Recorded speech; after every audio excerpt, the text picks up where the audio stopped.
Welcome to the Jewelry Connoisseur podcast. And now your host, Sonia Esther Soltani.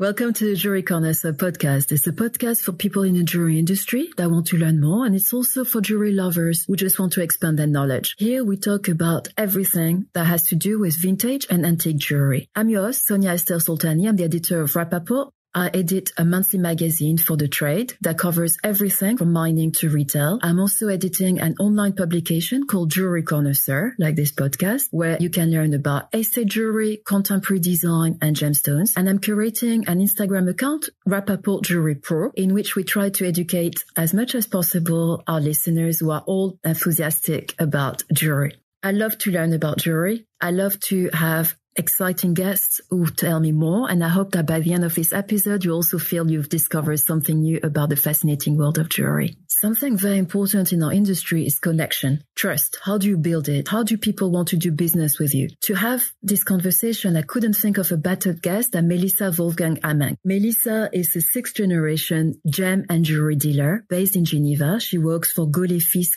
Stahl, and she's also on many gemological associations, including l'Association Suisse des Négociants en Pierres Précieuses and the Swiss Gemological Institute, SSCF. She's also the co-founder of the Glitterati that she'll discuss a bit later in this episode. What we learned with Melissa today is that mistakes are a good thing. Going to trade show is essential. You'll learn a lot there. You'll make connections. You also discover maybe some intimate details about people you would never have suspected. More to come.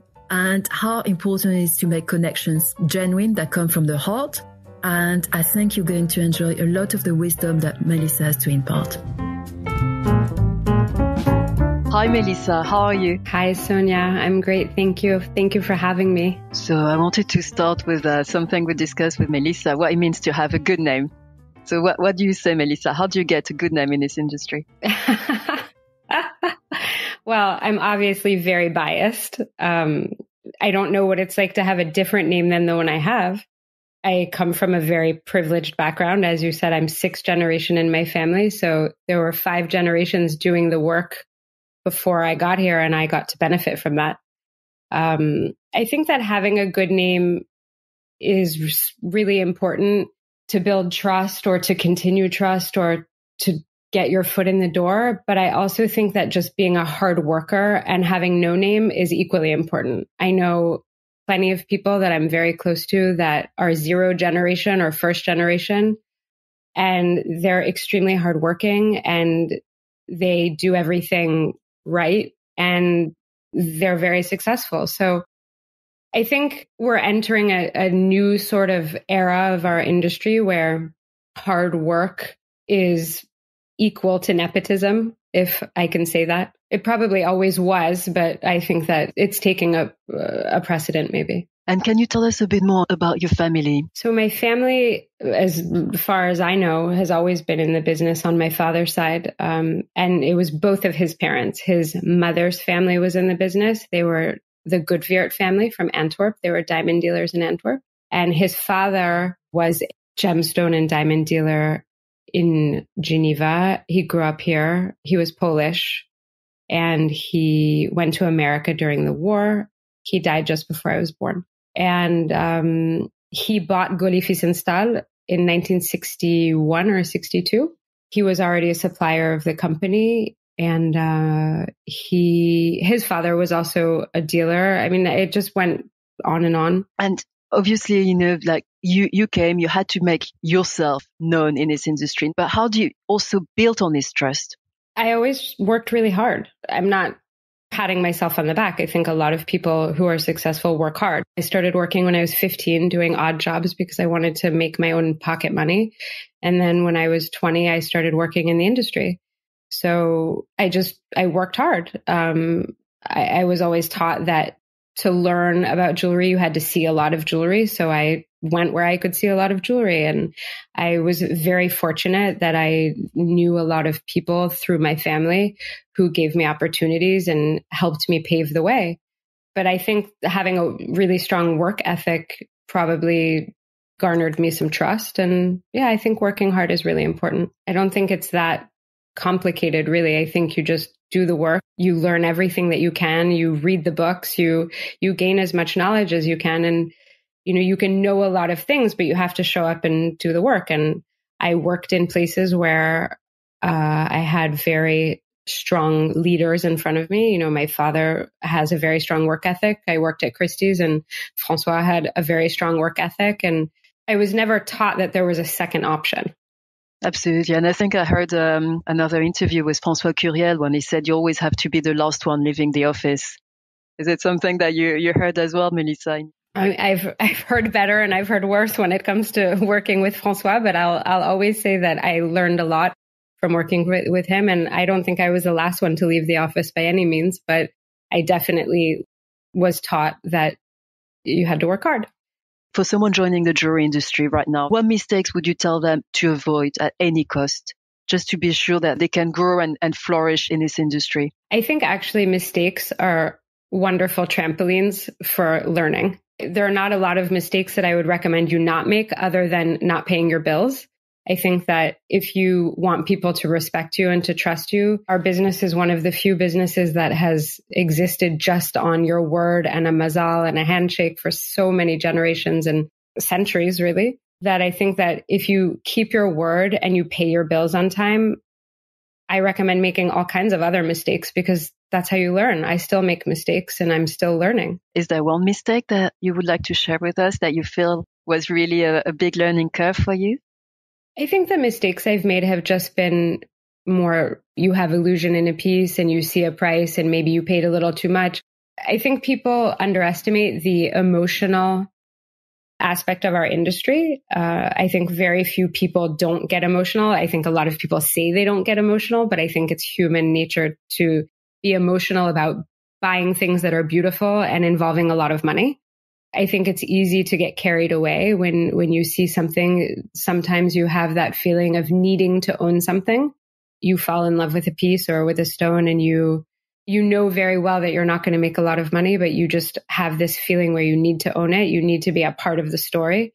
I think my mistakes have been probably more related to that type of thing, wanting to buy things and paying a little too much. And probably I've made a lot of human errors along the way. I grew up in this industry, literally grew up as a human being in the industry. I started when I was 20 and I'm 45. So I think it would be a gross understatement to not imagine that I've gone through many phases of life in this industry as many people do. No, absolutely. I agree with you. I think that's actually this part of intimacy that people know each other so well.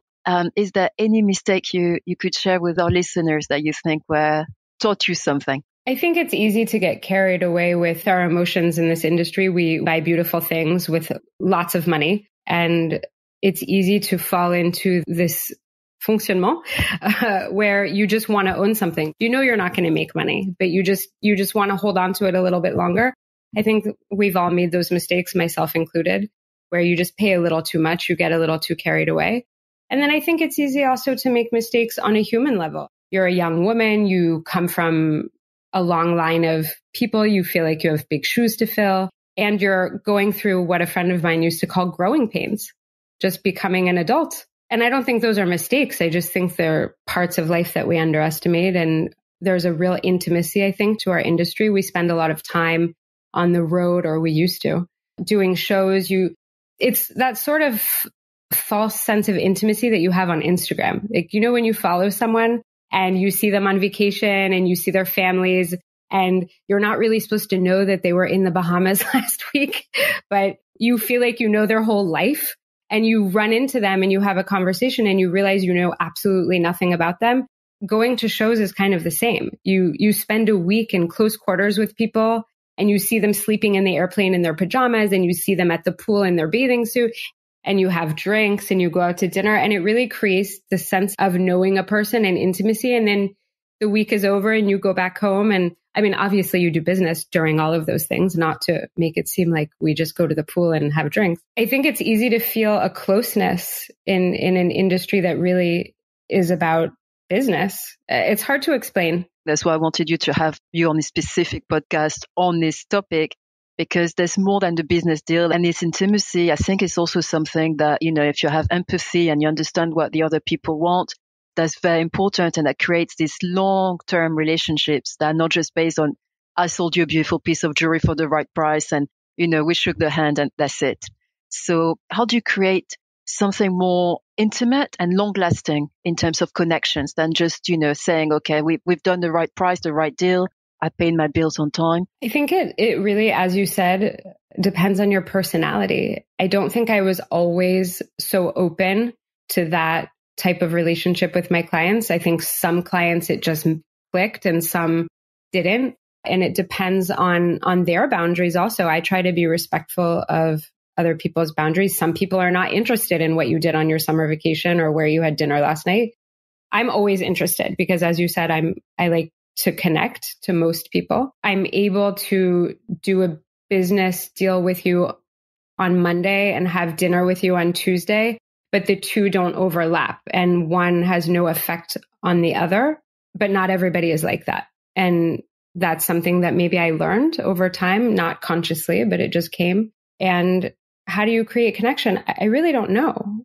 Some people I'm super connected to and some people I've been working really hard to be connected to. Sometimes it's just a moment.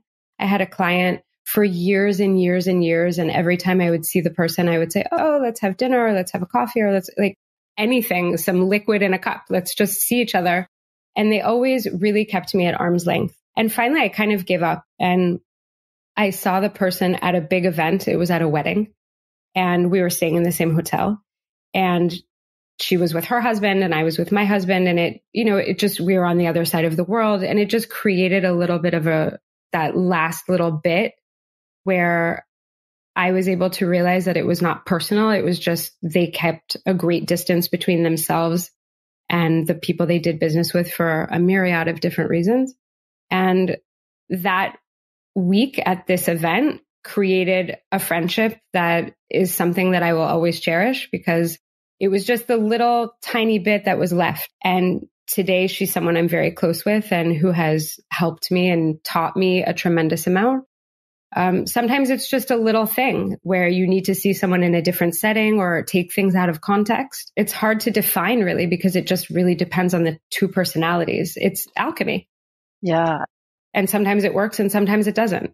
That's so true. And I think also to remember is nothing personal. It's hard for me to remember. I have to literally, it's like a broken record in my mind. It's not personal. It's not personal. It's not personal. Because for me, so many things are personal because I put really my heart and soul into everything that I do, or I don't do it. But I have to remind myself constantly that very few people function in that same way. The Jewelry Connoisseur podcast will be back after this break. The Jewelry Connoisseur podcast is brought to you by Rappaport Jewelry Auctions. Rappaport Jewelry Auctions offers centralized monthly auction markets that provide sellers with liquidity for their jewelry at fair market value prices and give buyers an opportunity to purchase estate jewelry at competitive market prices. Rappaport's auctions consist of unique estate, vintage, and signed jewelry, expertly curated and incredibly priced. With auctions held each month, there are always excellent buying and selling opportunities. Visit us at jewelryauctions.rappaport.com and register to participate in our upcoming auctions. And talking about putting your heart and soul into something, I think that's a good time for our listeners if they don't know about the Glitterati that you co-founded a few years ago. What is the Glitterati and what did you want to set up this association specifically?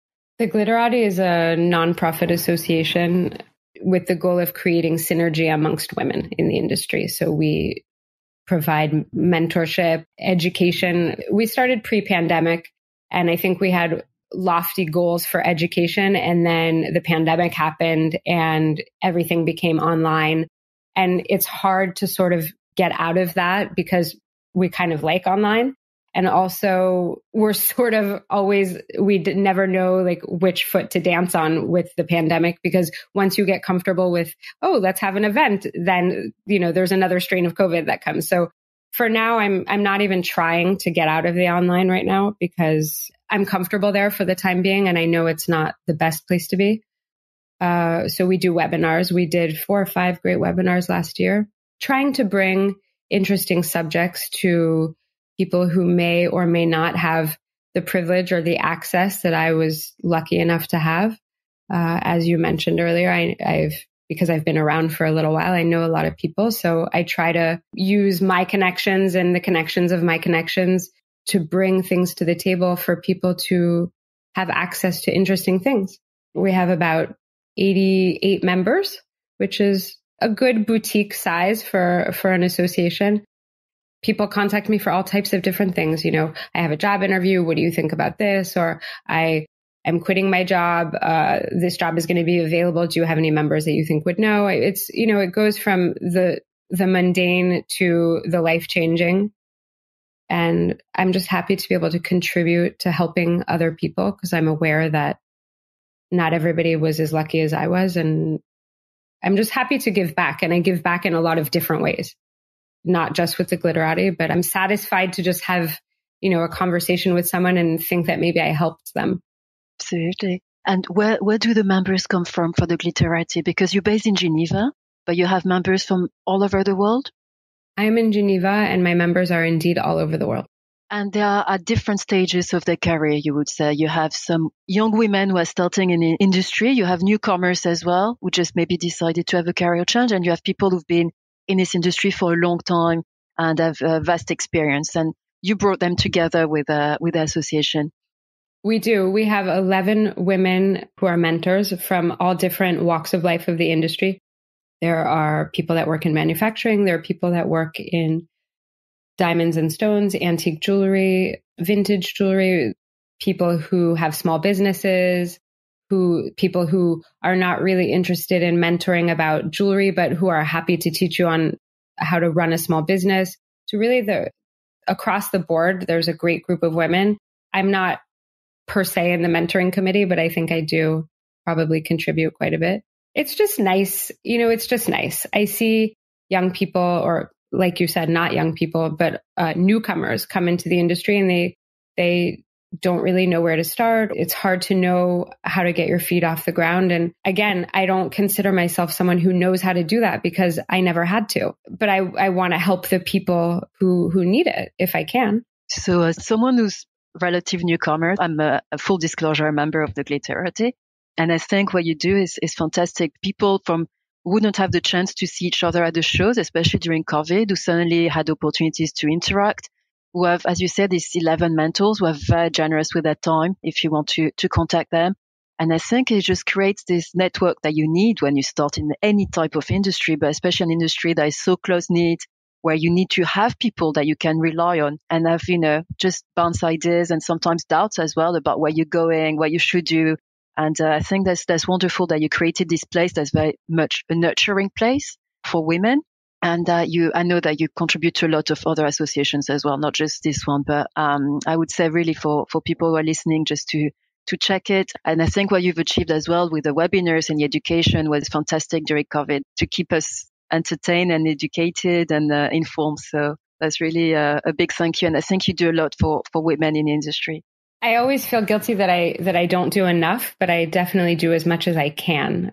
And also my participation in the other associations, I definitely have access to information, and I'm lucky to be connected to a lot of people who have access to great information. As you said, Melissa, there's something very, very special and a bit magical about trade shows. And, for someone who's been attending trade shows for a long time, what do you think? Do you think if you're someone coming into this industry, you should try to attend as many trade shows as possible now that they're coming back? Well, I love trade shows. I don't know why. Is it to see people in bikini by the swimming pool? No. It's interesting because I'm actually really a self-professed misanthrope. So it's interesting that I really thrive at shows. My earliest memories of the industry, other than going to the office with my father on Saturdays, was going to Basel. And this was when Basel was very different than how it was in recent years. It was the most important show. And I remember that Basel was so important and it was the rendezvous. It was the place. And when I started working, I really wanted to make a name for myself. And that I don't mean get away from my family. I mean, I wanted to have people not say, "Hi, sweetie, is your dad here?" I wanted people to know who I was as a person. I wanted to be my own person. And the only way to do that was to go where he was not. So we didn't do any shows in America. So I started doing shows in the States. I set up this little infrastructure for myself. And of course, I think trade shows are important because that was really the seed that allowed my own tree to flourish. Trade shows have changed a lot over the years, but I still think that it's important to do them because I think that face-to-face is important. In the last 2 years, I've done plenty of business in chats and online and over the phone and with established clients that I have where we have trusting relationships and I can send them a picture and send them a piece, with Malka or with FedEx, but nothing will ever come close to face. And I think seeing people and nourishing the relationships that you already have and that you've already built, and also creating new ones, that always happens. I always say that a good show is connecting to someone new, selling a strop without losing any money, and buying a good piece of jewelry that you can make money on later. And if you can do all of those three things, if you can get the trifecta in one show, that's, the goal. Doesn't always happen. But I think shows are a great way to get to know someone in business, really, because I think that when you're doing a deal with someone, that's where you can see certain things of their personality that you'll never see over the phone or over text. And, human connection is important. I agree. I'll share that with our listeners. We met on Instagram, I would say, if you want to say it this way. We did. And we had a few events on Instagram, and which were absolutely lovely. And then we only met in person last autumn in Geneva for Geneva. And sometimes you just know that you click with people and you're going to get on. There's a big blessing, I think, in this industry to create these connections. You don't know where they come from, but they just happen. I think that's something I would tell to anyone joining this industry. Just be yourself in your connections. Show your real you. I agree with that, but I will say that it took me a very, very, very, very long time and sometimes I still am not able to be my real me. So I think it's easier said than done.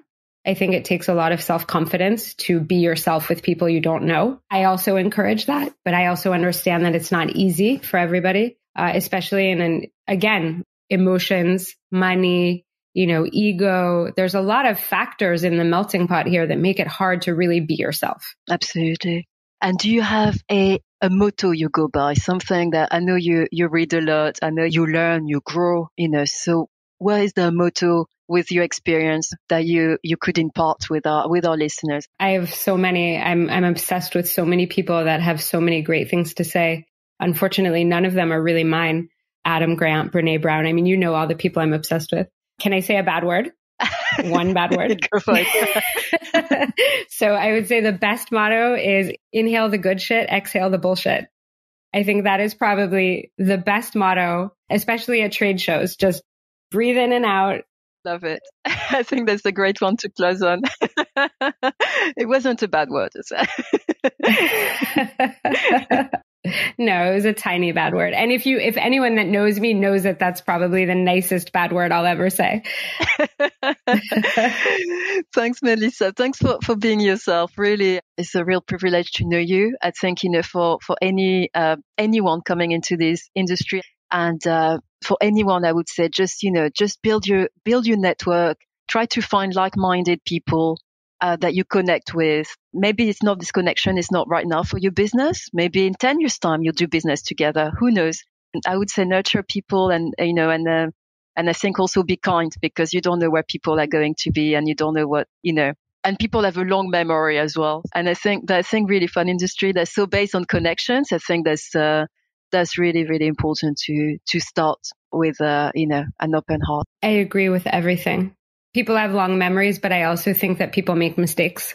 That is so important. I think, because at the beginning, we had this conversation and I said, what mistakes to avoid? And I love the fact that you say, these mistakes are important to actually embrace, not just to erase and push under the carpet. 100%, as long as you're capable of saying, I made a mistake and where am I going to go from here? What am I going to do with this? And what am I going to build on it? I think that's, vital. And anyone that says that doesn't happen to them is not telling the truth, whether it be to themselves or to someone else. Love it. Thank you, Sonia. It was so nice to be here with you. It's always a pleasure to spend time with you. And I hope that I said at least one thing that could make someone feel like they participated. I'm sure they did. I'm sure. Thank you so much, Melissa, for your time and your generosity as always. Thank you. Oh, it's my pleasure. Thank you. Thanks for listening to this new episode of the Jewelry Connoisseur podcast. If you want to follow us, please do so on Rappaport Jewelry Pro on Instagram. Please like the podcast, leave us comments, email me. We want to know what you think, what you'd like to learn with us. And if you want to connect with any of our guests, please do so. And we also encourage you to subscribe to our newsletter, jewelryconnoisseur.net, in which you'll learn about gemstones, estate jewelry, and contemporary design.